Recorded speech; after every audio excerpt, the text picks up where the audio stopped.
Olá pessoal, hoje vamos falar de um continente que nem sempre eu falo, mas tem sempre muita coisa acontecendo e tem algo muito grave neste momento à beira de se tornar uma guerra maior, uma guerra que já aconteceu no passado em outros momentos, que é o conflito no Congo, não especificamente dentro do Congo, mas o que está acontecendo aqui em Ruanda com Congo.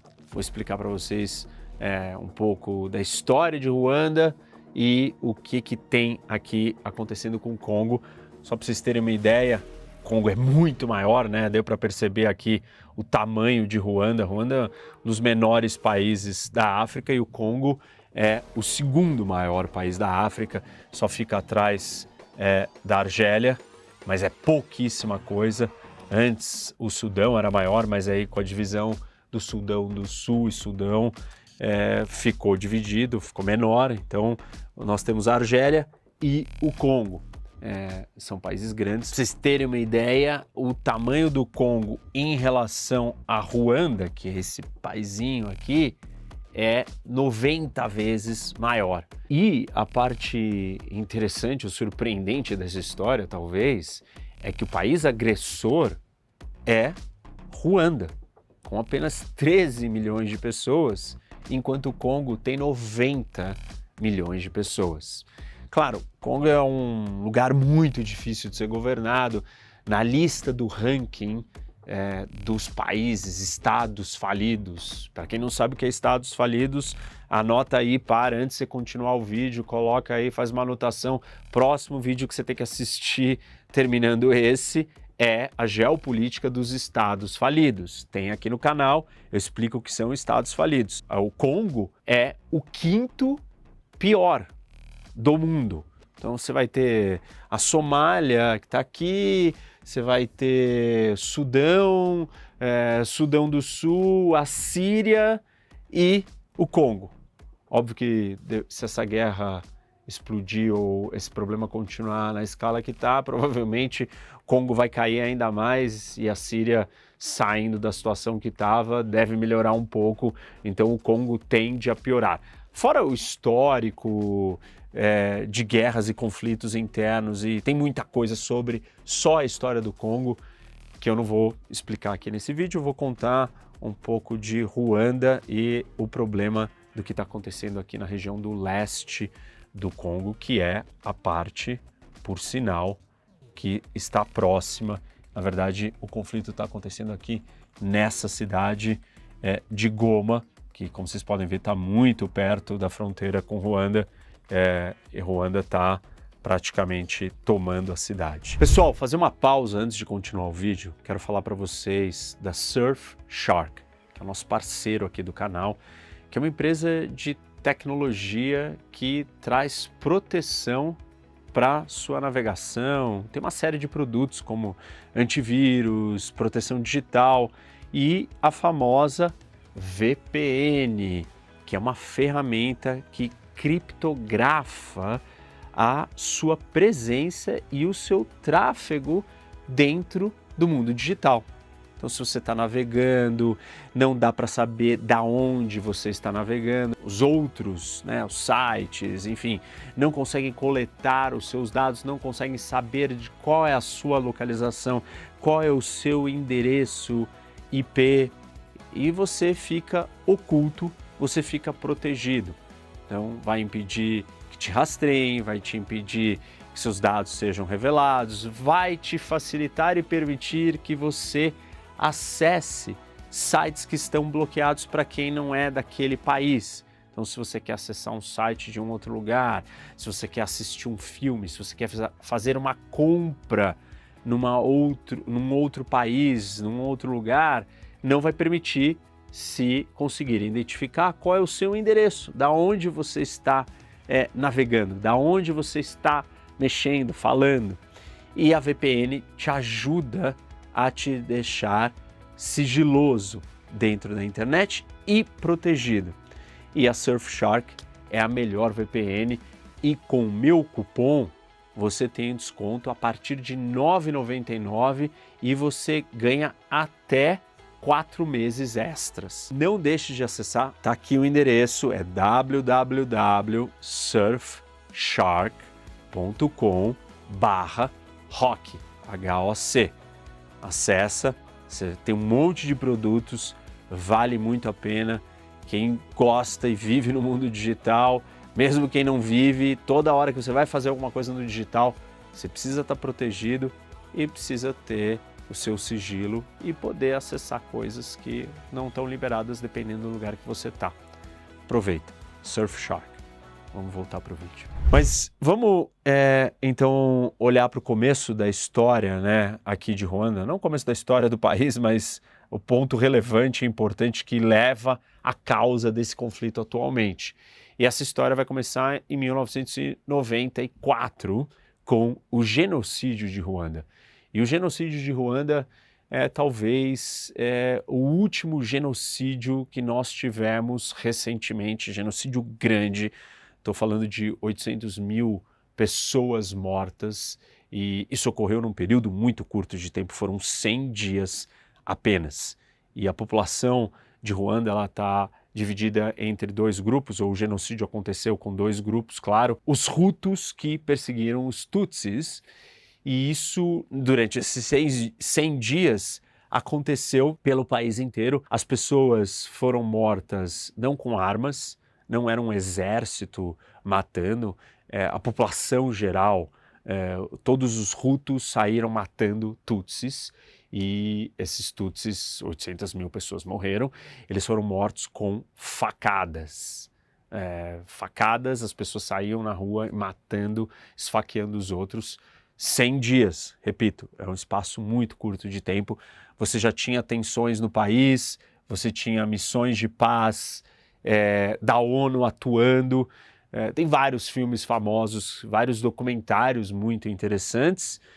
Um deles se chama The Triumph of Evil, mas talvez vai ser mais difícil vocês acharem, mas o mais famoso é o Hotel Ruanda, que é uma produção de Hollywood que conta um pouco dessa história.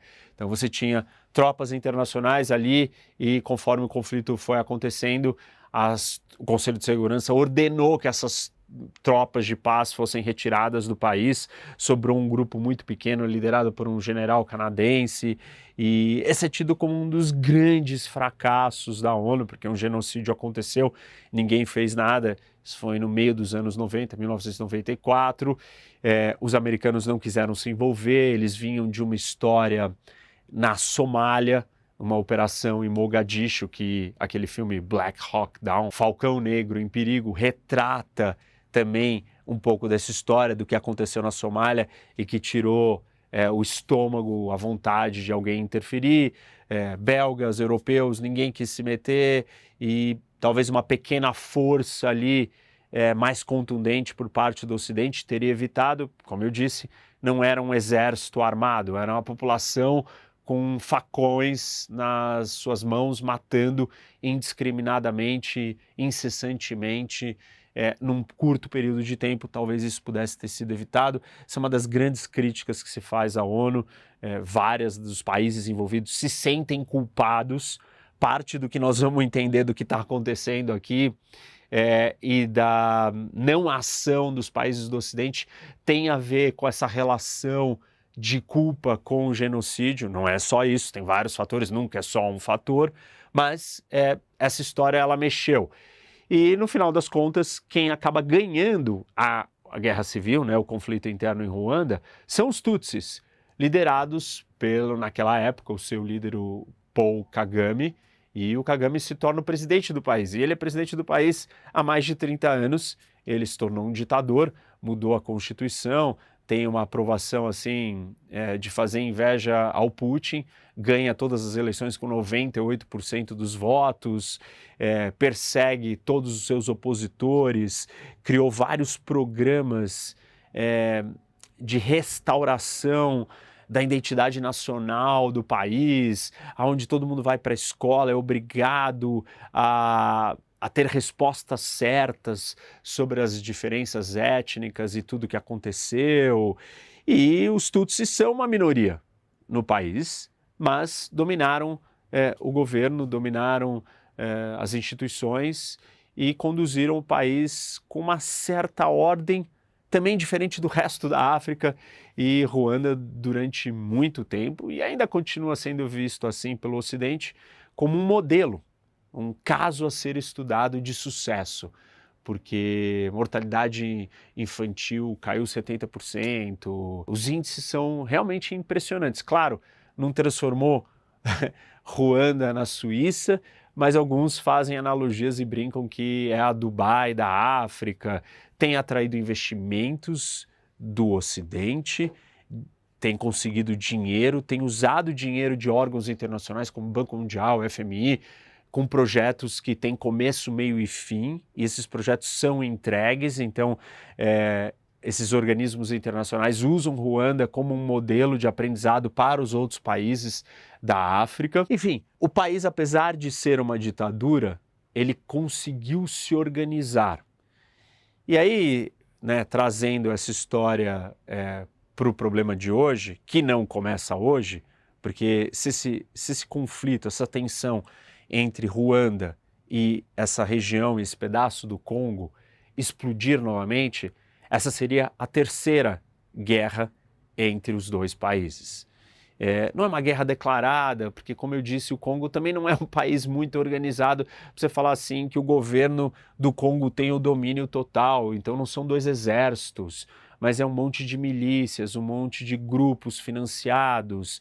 Quem está, por exemplo, atuando pelo lado de Ruanda dentro do Congo é um grupo chamado M23, que é financiado por Ruanda. Ruanda não vai lá com o seu exército, mas ela financia esse grupo. E essa primeira guerra ela acontece em 1996 até 97, depois nós vamos ter outra que vai de 97 até 2003. Mas então, o que estava acontecendo para iniciar esse primeiro conflito?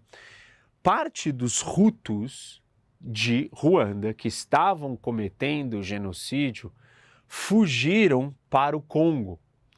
E o Paul Kagame, que é o presidente, era o líder dos Tutsis na época do genocídio, decidiu perseguir esses Hutus.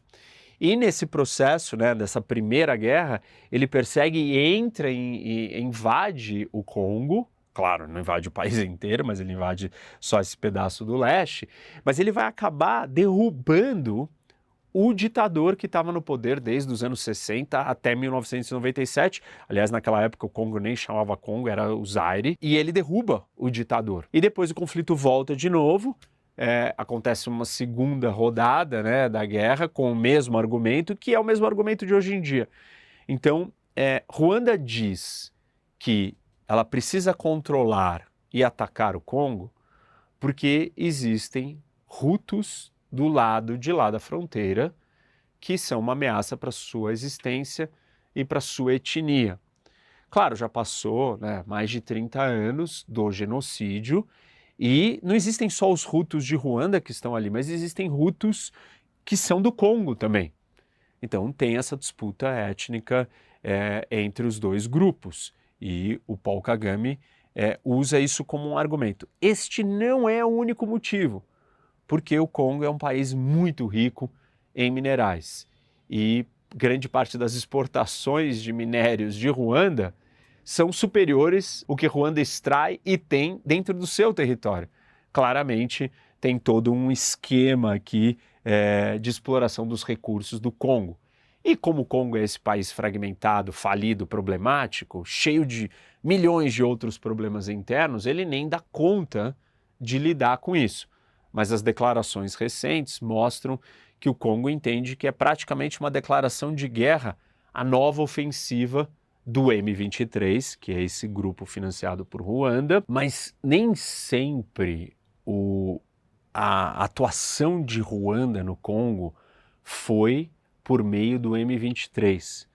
O M23, gente, ele é uma novidade que veio depois desses dois conflitos que eu já expliquei para vocês. Ele surge como fruto de um acordo de paz negociado entre Ruanda e o Congo e a região do leste, com todas essas presenças tem Hutus do Congo, tem Tutsis do Congo, tem Hutus de Ruanda e tem Tutsis de Ruanda, óbvio. Então, só para vocês entenderem, são etnias diferentes que estão presentes nos dois países. Mas o M23 ele vai surgir em 2009, fruto de um acordo de paz. E aí, em 2010, nós vamos ter a criação, o estabelecimento ou o envio de uma missão de paz da ONU, conhecida como MONUSCO. E a MONUSCO visa manter a paz no que está acontecendo aqui na região. 2012, o M23, ele parte para o ataque de novo para conquistar parte da região e a missão, a MONUSCO, a missão da ONU, ela parte para a ofensiva. E é importante e curioso que essa é uma das a primeira missão na história que a missão de paz tem poder e autoridade para combater e usar fogo. Ou seja, ela não é uma missão de paz que fica ali só olhando, ela é uma força militar de combate. E ela entra em choque e expulsa o M23. Claro que isso não deixa Ruanda satisfeita, até Uganda, né, que ajuda a treinar um pouco do M23, também não está satisfeito e o Paul Kagame continua se armando, continua treinando. Uma parte da composição do M23 é feita por soldados, ou tem nos seus rankings ali, soldados de Ruanda. Claro que o Kagame, que é o presidente de Ruanda, ele nega a existência desses soldados, mas tem ampla comprovação internacional que o M23 também é composto por soldados de Ruanda, que não estão uniformizados, estão lutando ao lado desse grupo. O grupo é muito mais forte do que o exército do Congo, altamente corrupto, e nessa nova ofensiva recente foi muito mais forte do que a MONUSCO, a missão de paz. E aí, nesse último ataque, que é o que eles vão capturar, aqui a cidade de Goma, que é o hub, né, que é a central aqui dessa região dos lagos, da fronteira de Ruanda com o Congo e do leste todo aqui do Congo. E é nesta última ofensiva que vão morrer 13 soldados da MONUSCO. Ou seja, o M23, ele matou soldados que estavam usando o capacete azul da missão de paz, que era uma missão para combater eles. E essa força toda da MONUSCO, nós estamos falando por volta de 10 mil soldados, mais civis, né, que fazem parte ali de outras funções, esse número é um pouco maior, mas são 10 mil soldados com tropas de vários lugares do mundo, como toda missão de paz. Tem gente da África do Sul, tem muita gente de Bangladesh, tem muitos uruguaios, inclusive alguns que foram mortos aqui nesse confronto, e tem outros países diversos aqui nessa missão de paz. O fato é que Goma é uma cidade grande com 3 milhões de habitantes, e ela é uma cidade muito importante para toda essa região. E desde que esse conflito se iniciou, né, nesses últimos anos, o objetivo sempre foi conquistar Goma. E isso agora aconteceu. Pra vocês terem uma ideia assim, da escala, né, do que nós estamos falando, nessa segunda guerra que aconteceu no final dos anos 90, o número de mortos foi assim, absurdo e foi muito grande. Não de violência direta da guerra em si, mas as consequências todas que trouxeram para as populações, para as pessoas que estavam vivendo por aqui. Nós estamos falando de 1 a 5 milhões de mortos. Esse número, ele é o maior número de mortos num conflito depois da Segunda Guerra Mundial. Desde a Segunda Guerra Mundial até hoje, é o maior número que a gente tem dados sobre isso. Então, não é um conflito pequeno, não é uma guerra pequena. E agora nós estamos entrando possivelmente na terceira guerra, porque, como eu disse para vocês, o presidente do Congo disse que isso é uma declaração de guerra. A tomada de Goma é uma declaração de guerra. A parte da questão étnica, só para relembrar vocês, temos as questões de recursos naturais. E eu comentei que tem os minérios importantes. Na verdade, as minas que estão localizadas aqui próximo de Goma, minas de tântalo, representam 15% do suprimento mundial deste minério tão importante para a fabricação de smartphones. Ou seja, tem outras questões estratégicas. Tem ouro também, como eu comentei, Ruanda não tem quase nenhuma produção de ouro, mas exporta ouro. Tem recursos naturais aqui valiosos que são parte da equação.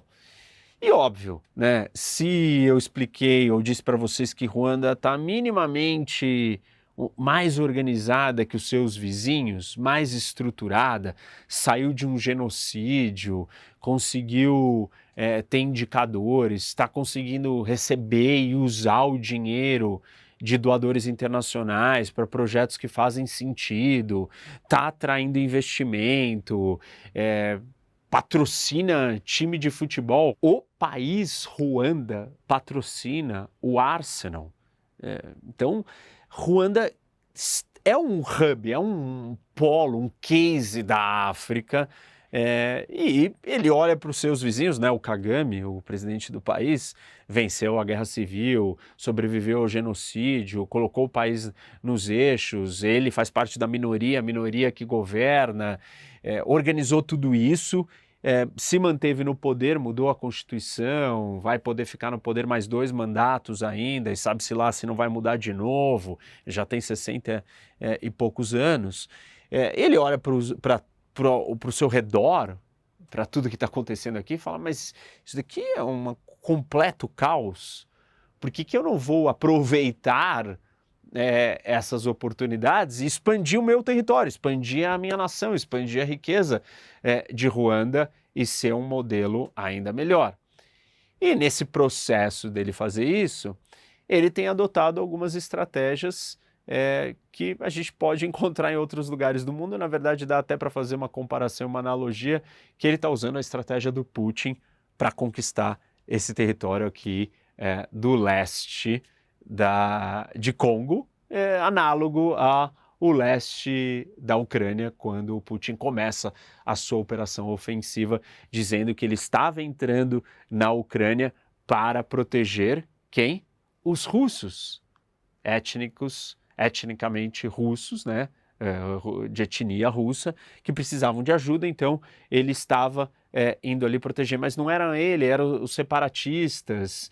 É a mesma coisa que o Kagame está fazendo aqui, ele está vindo aqui proteger os Tutsis, que estão do lado de cá, mas não é ele, é o M23, e o M23 são os Tutsis do Congo, mas na verdade tem soldados de Ruanda, do mesmo jeito que tinham soldados russos junto com aqueles que eram adeptos ou separatistas dentro da Ucrânia. A estratégia é a mesma para ganhar território e avançar. Claro, né, Ruanda não é a Rússia e não tem o arsenal militar para fazer uma invasão daquele tamanho. E a lógica proporcional, demográfica e territorial é invertida aqui. O gigante é o Congo e Ruanda é o pequeno. Mas dada essa desorganização da África, ou da grande parte dos países da África, Ruanda, pouco mais organizada, está tirando vantagem disso. Tem um outro aspecto importante para a gente entender desse conflito, que ele é um reflexo do cenário geopolítico macro que nós estamos assistindo no mundo. A desordem internacional, o aumento dos conflitos, a invasão da Rússia à Ucrânia, o conflito no Oriente Médio, o Irã com todos os seus aliados e proxies atuando em conjunto, todas essas questões eclodindo e acontecendo vão dando munição para que outros países fiquem mais descarados, assim, mais sem vergonha, sem medo de fazer loucuras. Então, talvez em outro momento, você atirar e matar soldados de uma missão de paz da ONU frontalmente seria visto como uma agressividade, um movimento um pouco fora dos limites, porque você estaria desafiando supostamente o Conselho de Segurança, né, que toma as decisões para esse tipo de missão. E agora o Conselho de Segurança, ele está mais dividido do que nunca, porque parte dos membros do Conselho de Segurança estão nos seus projetos expansionistas territoriais. Então, a desordem internacional, ela corrobora, ela impulsiona, ela facilita que países pequenos, menores, também sintam-se à vontade em dar andamento para os seus projetos ambiciosos e agressivos e violentos e de conquista. O conflito não é de hoje, eu acabei de explicar para vocês, ele já é uma coisa que acontece há 30 anos, mas você partir para uma ofensiva contra uma missão de paz e matar vários soldados de vários outros países do mundo, sem medo, e o mundo está meio calado, e o mundo está calado porque ele está preocupado com um monte de outras coisas, e a fragmentação e a divisão do mundo como um todo também torna mais difícil que os países tomem decisões contundentes, porque são tantos problemas, e a régua está tão baixa, gente. A régua de lideranças, de comportamentos, tá tão decaída, tá tão ruim, que quando aparece um ditador como o Kagame, que resolveu um genocídio, botou alguma ordem no país, bom, você fala, tá bom, não dá pra gente ter líderes perfeitos ou líderes impecáveis, então isso é o que tem. Também não dá pra gente criticar muito ele. E aí todo mundo tem algum problema. Então, pra vocês terem uma ideia, a França, ela tá aqui, Ruanda está aqui, ó, e Moçambique está aqui. A França tem problemas, um projeto de energia com a sua empresa, a Total, e ela tem problemas de ataques de jihadistas. E quem é que está ajudando a combater esses jihadistas em Moçambique? Ruanda. E quem que está pagando, dando dinheiro, ajuda financeira para Ruanda? A França. Então, a França não quer vir aqui agora e também pressionar Ruanda. Os ingleses, o Reino Unido, decidiu ter uma ideia assim mirabolante de que ele iria enviar todos os imigrantes refugiados para Ruanda. E o que aconteceu, né? Isso virou uma grande discussão na Inglaterra, só que no final a Suprema Corte do Reino Unido disse que isso não era aceitável. Ela não disse que não era aceitável porque você estava enviando para um outro país. Ou seja, você está terceirizando um problema. Claro que isso não ia ser de graça e o Reino Unido estava dando dinheiro para Ruanda, dando ajuda financeira para Ruanda, para que Ruanda recebesse esses refugiados, imigrantes. E aí a Suprema Corte disse o seguinte, o problema é que Ruanda também não é um lugar seguro. E direitos humanos ali não sabemos se serão respeitados. Mas a Suprema Corte não foi contra a ideia de você terceirizar e mandar para outro lugar. Só não achou que Ruanda é um lugar apropriado para você mandar os refugiados. Então, o Reino Unido também não quer fazer pressão. Os Estados Unidos têm uma combinação de um sentimento de culpa com o que aconteceu no genocídio, com a visão de que o resto vai muito mal, Ruanda não vai tão mal assim, também o que nós vamos fazer? E o Paul Kagame, né, que é o presidente, ele é um cara diplomaticamente muito esperto.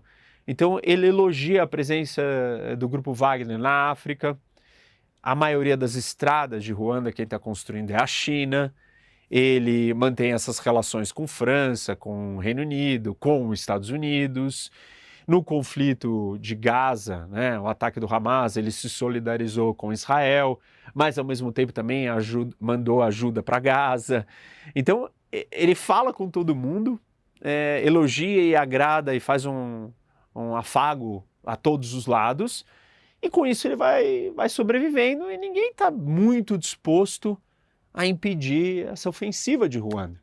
E a situação parece que vai nos levar a um outro grande conflito, porque como eu disse para vocês, o número de mortes no passado, nesse conflito aqui, foi absurdo. E dessa vez pode ser ainda maior, porque ele está sentindo que está tudo bem, que é normal você conquistar e invadir, e como está todo mundo cheio de problema e o mundo está dividido, não vai ter uma voz contundente e única. E em muitos momentos na África, isso foi importante, que o Conselho de Segurança Unido se posicionou contra. Mas a presença da China na África, a presença da Rússia, a presença da Índia, os outros problemas em outras regiões, o Ocidente fragmentado, discutindo por imigração, por problemas políticos internos, não está disposto a prestar atenção nisso daqui. Duvido que o Trump vai fazer alguma coisa ou vai perder algum minuto por esse conflito.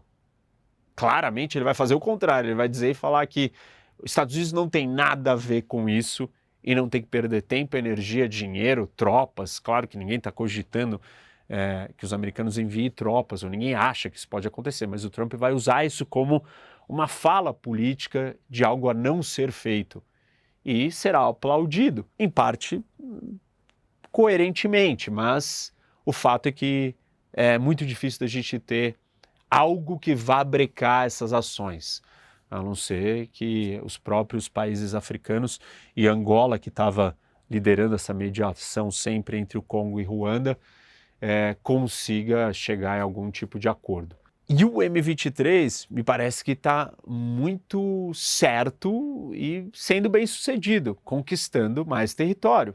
Não me parece que ele vai desistir e recuar agora. Muito bem, pessoal, é isso, mais um conflito para o mundo prestar atenção, para o nosso radar aqui, para a gente ficar atento o que vai acontecer. Pode ser grande, grande impacto, né, no número de mortos, um conflito, uma tragédia. Não está numa região muito isolada do resto do mundo, não vai atrair ninguém, não terá envolvimentos de outras potências, mas é algo para a gente prestar atenção e ele é um sintoma de todo esse outro cenário que vocês estão entendendo sobre a geopolítica do mundo. Não se esqueçam de assistir o Geopolítica dos Estados Falidos. Grandes problemas ou uma das grandes razões para os conflitos no mundo são os estados falidos. Vocês precisam entender muito bem o que é isso. Assista um vídeo grande, bem feito, já faz alguns anos, mas tudo que está lá é válido. É isso, pessoal. Espero que vocês tenham gostado. Não esquece de dar like, segue o canal, ativa o sininho, compartilha com seus amigos e vai conhecer o meu aplicativo Rock Academy. Lá você tem cursos e aulas exclusivas, além do Bunker, que é um feed de notícias em tempo real de tudo que está acontecendo no mundo. Estamos falando disso aqui também no detalhe. Até mais.